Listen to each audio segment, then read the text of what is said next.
సిమ్మి అనే అతను ఎవరి కుటుంబీకుడండి? సౌలు కుటుంబీకుడండి. దావీదండి ఒక చక్కనైనటువంటి రాజండి. అతని వెనకాల పరిచారకులు ఉన్నారండి. అతను గౌరవించబడుతున్నాడండి. ఒక గౌరవప్రదమైనటువంటి సందర్భంలో ముందుకి కొనసాగుతున్నాడండి. ఆ సందర్భంలో ఇతను ఏం చేస్తున్నాడండి? ఎగతాళి చేస్తున్నాడండి.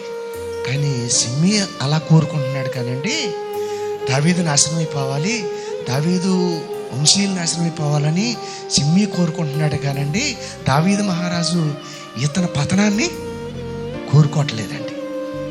అదండి దేవుని బిడ్డలకు ఉండవలసినటువంటి లక్షణం. ఒకవేళ ఏదైనా ప్రయత్నించి ఉంటే, ఏది చెప్పించేటప్పుడు, ధూళి లేపేటప్పుడు, రాళ్ళు విసిరేటప్పుడు, ఒరే నాకు కూడా సమయం వస్తుంది, దేవుడు ఉన్నాడు రా, చూస్తున్నాడు, నాకు సమయం వస్తే నేను చూపిస్తాను నా తడాకే ఏంటో అని అని ఉంటే సిమ్మికి రాజు దగ్గరకు వచ్చే ముఖం ఉండేదండి. మీకు హాని కలిగించిన వారికి, మిమ్మల్ని దూషించి మాట్లాడిన వారికి, మిమ్మల్ని కించపరిచి చేసిన వారికి, అలాగే మీ పట్ల చెడును ఆలోచన చేసిన వారికి క్షమాపణ కోరుకునేటువంటి అవకాశాన్ని కల్పించండి. లేకపోతే అతనికి పశ్చాత్తాపం వచ్చి అయ్యో నేను తన పాపాన్ని చేశాను అని కడుక్కునే అవకాశం లేకపోతే యోధాలాగా చనిపోవాల్సి వచ్చేది పీడ.